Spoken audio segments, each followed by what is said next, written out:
Bonsoir à tous et à toutes, et merci de suivre notre 6e émission. Pour rappel, la CITIV cherche à mettre en valeur les acteurs associatifs et les habitants et habitantes de ce quartier. Et aujourd'hui, notre équipe est allée à la rencontre de l'ADEMI pour tenter d'en savoir plus sur cette association qui accompagne les jeunes dans leur épanouissement professionnel et social. Un reportage signé Cécile. Bon, André Sitoula, coordinatrice, accompagnatrice des Jameaux à ADEMI.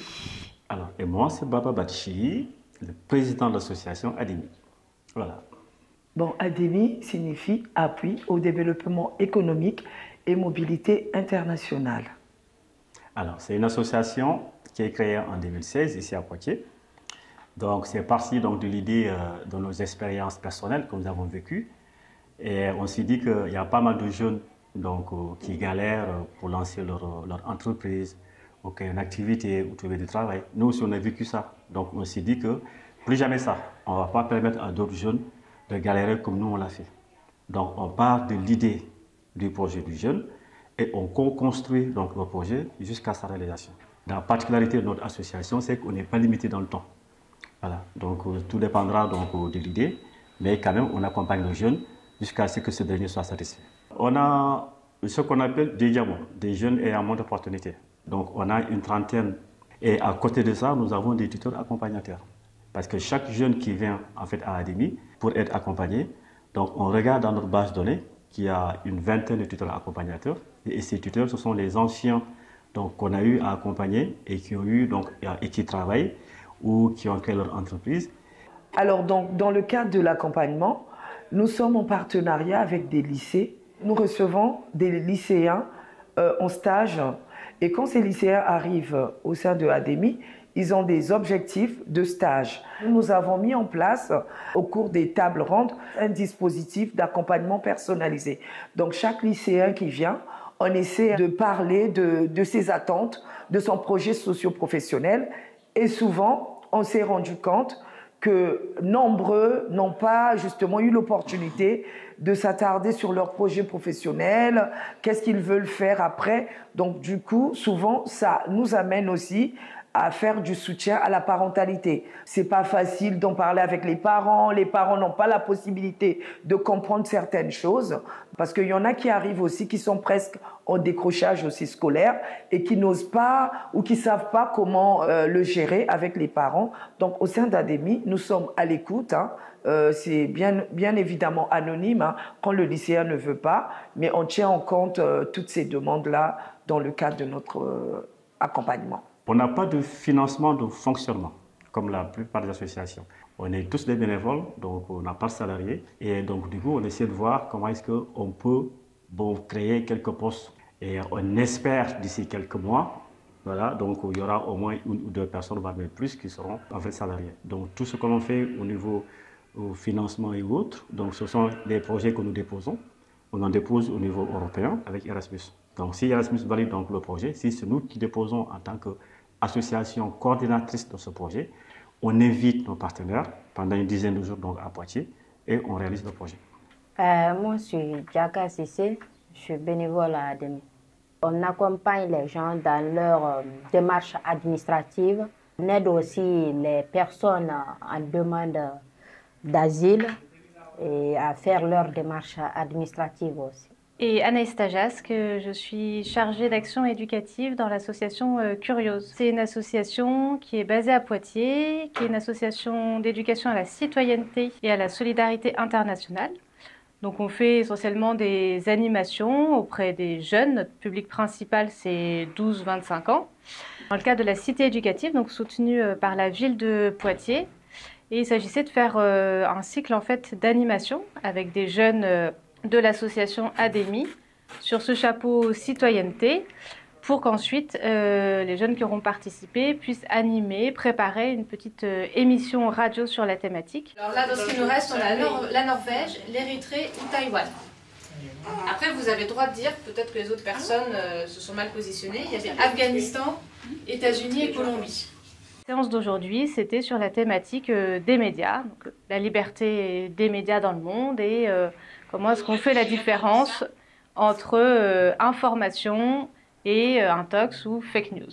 Et alors du coup, ce qui était proposé sur la Colombie, c'était le 27e sur 180. Cette démocratie libérale est la 21e puissance économique mondiale. Mais non, mais ça c'est pas une démocratie Elle libérale. respecte généralement les principes de la liberté de la presse, mais ces journalistes souffrent toujours d'un environnement médiatique très polarisé, donc en gros, très divisé, quoi, dominé par le sensationnalisme et la recherche du profit. Effectivement, alors donc là c'est le classement 2024, ce que disait Judith, avoir le classement 2025 pour les États-Unis, là déjà ils ont reculé de 10 places. L'année prochaine, Je pense qu'on peut en parler. voilà, on va voir où est-ce qu'on en est. Merci Merci à à vous vous aussi aussi. de l'opportunité que vous nous donnez. Remerciez aussi votre chaîne de télévision, c'est une belle initiative. Donc CTV, encore une fois, c'est un premier partenariat, une première collaboration, en espérant que voilà, il y aura d'autres occasions. Merci à vous. Merci. Aux couronneries, on ne manque pas de loisirs. Et en parlant de loisirs, la rédaction s'est demandé qui étaient ces fameux boulistes, quotidiennement présents en face de nos studios. Habitants ou habitantes du quartier, associations ou professionnels de la pétanque, nos reporters sont allés à leur rencontre au boulodrome de la plaine de Coubertin.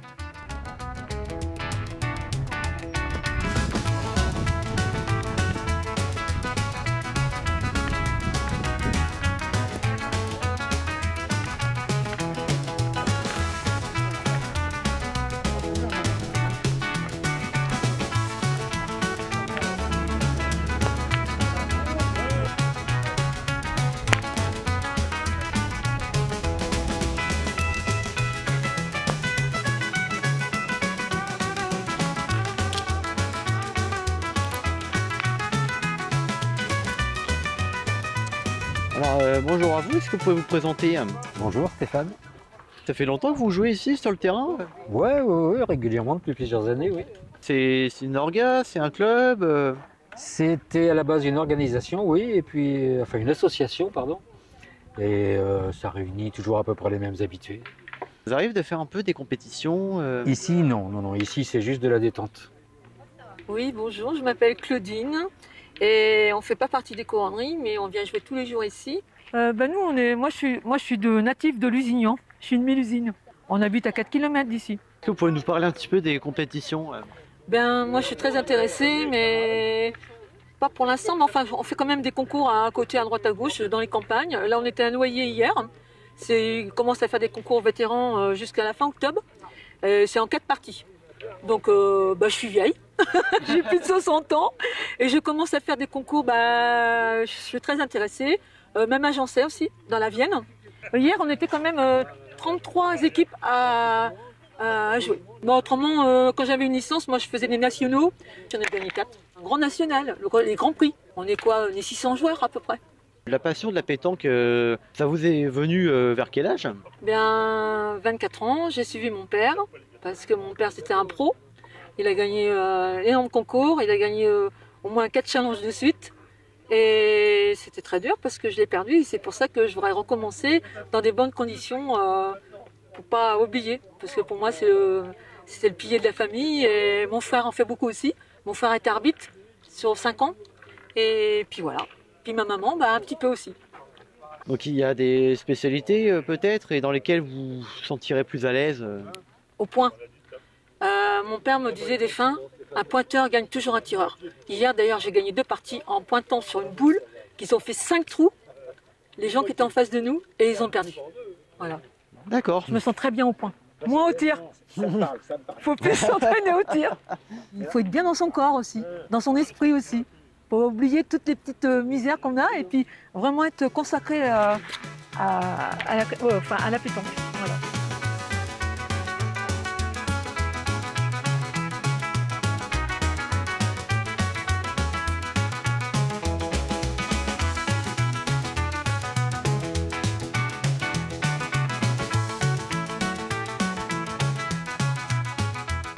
Et du coup, c'est quoi votre meilleur souvenir d'une partie de pétanque? Aux arènes, à Poitiers, c'était extraordinaire. On jouait dans les cadres, on avait notre club autour de nous et c'était très dur parce que tous les gens nous regardaient et moi je perdais mes moyens à des moments. J'ai gagné 2 concours avec mon papa, d'ailleurs aussi avec un gars d'ici qui est assis là-bas. qui s'appelle Michel Fisson, qui est assis dans son fauteuil. Et j'ai gagné beaucoup de concours, moi. Ouais, J'ai un c'est petit comme ça. palmarès, mais bon, Ouais, je suis contente. c'est ce que je dis, un gros palmarès. Non, petit. Moi, je suis petite et je reste petite. Parce que je veux jouer avec tout le monde, puis j'aime bien connaître tout le monde autour de nous. Non, il n'y a pas de technique, faut avoir ça dans la peau. Et j'ai appris à regarder les autres, comment ils jouaient, et si c'était bien droit.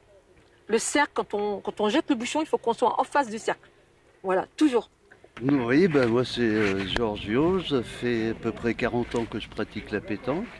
J'ai commencé, parce qu'il y a un passé de pétanque aux couronneries, pas forcément sur ce terrain, mais il y en avait d'autres terrains et on est arrivé là au fur et à mesure.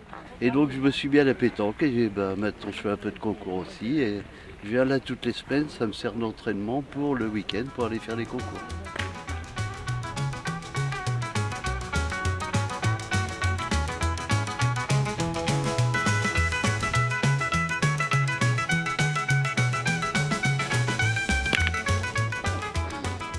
La pétanque, c'est une maladie, c'est une addiction. Voilà, Quand on a mis le et c'est pied vrai dedans, ce qu'il dit. Après, on y revient. Moi aussi, hein. Bon, on fait la dernière, et encore la dernière, et On est toujours la mordus, on est dernière. très mordus. Nous, on est des battants en fin de compte. C'est un très beau quartier. Ce qui manque, c'est un petit abri de terrain. Un abri, comme à Montamisé, des photovoltaïques et tout ça et tout, ou à Bignou. Par contre, on aime beaucoup ce cadre, c'est joli. On n'a plus la haie, parce qu'on a vu une haie pendant 30 ans, on l'a connue. Bon, bah, on va peut-être nous en mettre une autre bientôt. Voilà.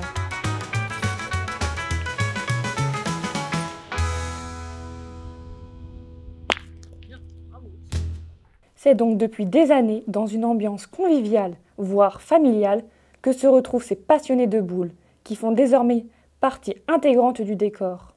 À présent, la CityV a souhaité sortir du quartier, invitée par le collectif The Prod, qui a d'ailleurs animé la Boom des Kids lors du festival Badaboom. Un reportage en immersion avec Dragan.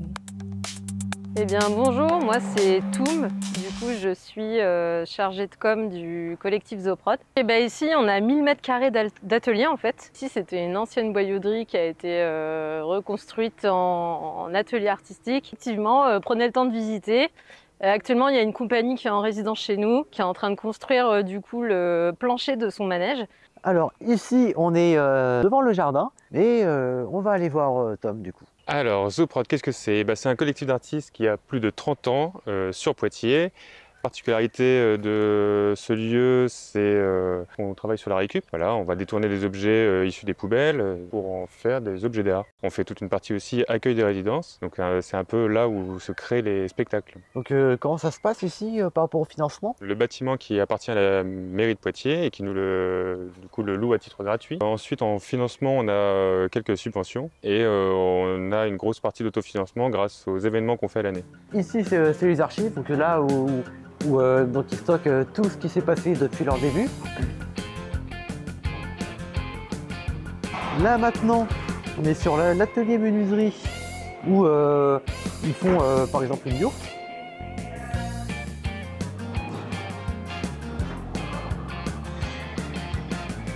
Alors ici, on est sur l'atelier métal où par exemple ils sont en train de travailler sur une rampe d'escalier.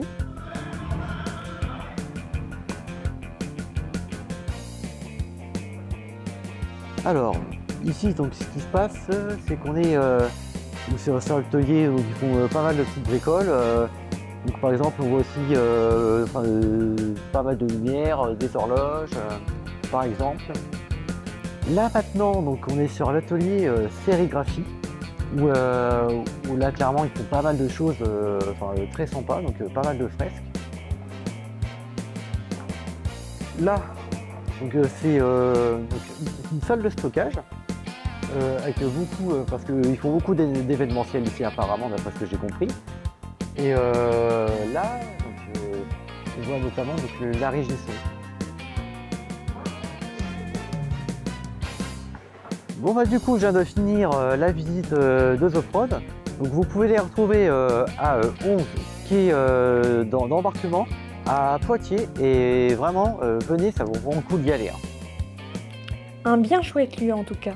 Et voilà, la CityV c'est terminé pour aujourd'hui. Nous vous souhaitons une bonne fin de soirée et merci d'être toujours au rendez-vous chaque premier jeudi du mois.